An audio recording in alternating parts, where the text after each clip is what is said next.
A pochi giorni dal fine della campagna elettorale che vedrà i siciliani andare al voto e esprimere il loro giudizio sui futuri rappresentanti all'Ars, oggi un interessante dibattito svolto qui all'Ande, Associazione Donne Elettrici, cui partecipa il sociologo nonché giornalista Francesco Pira. Ecco, chiediamo a lui quali sono le cause di questa disaffezione da parte degli elettori verso il voto. Ma io credo che la classe politica non riesca a mandare più dei messaggi che sono convincenti, c'è tanta voglia di protestare, c'è tanta voglia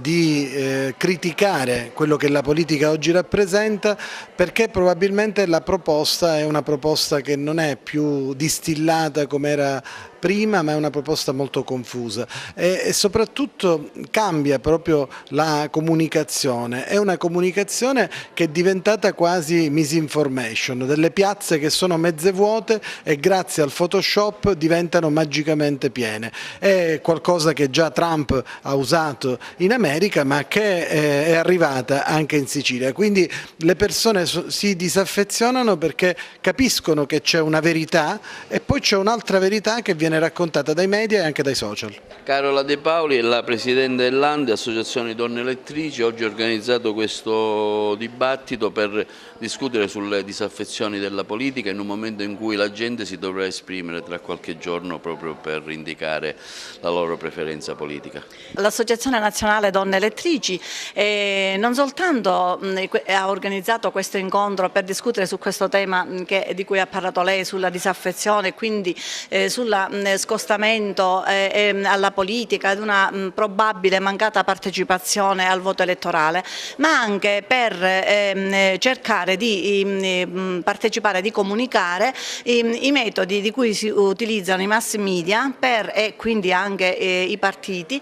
per fare passare i loro messaggi. Vorrei precisare, questa è un'occasione assolutamente importante in cui va precisato che l'Ande è un'associazione politica ma apartitica e che fondamentalmente quello che viene fatto dall'Ande in occasione di ogni consultazione elettorale è quello di spingere il cittadino ad andare a votare, di invogliarlo e quindi di combattere proprio l'astensionismo elettorale. Questo è lo scopo principale. Oggi ci stiamo riunendo per parlare di comunicazione, di partecipazione politica, sperando che possano essere dibattuti tutti questi temi, sia quello dell'allontanamento dalla vita politica, ma anche dare un chiarimento su come si comunica allo scopo di avvicinare il cittadino alle elezioni del 5 novembre. Essendo lei un professore a contatto con i giovani, nei giovani questo senso di disaffezione è diffuso o no? Nei giovani manca soprattutto l'informazione, i giovani sono molto lontani dal contatto con l'informazione politica e con l'informazione anche democratica e quindi molto spesso la disaffezione dei giovani è anche una mancanza di conoscenza del fatto democratico. Io credo che si possa intervenire in questo dando ai giovani la possibilità di conoscere e di capire meglio il senso della nostra situazione.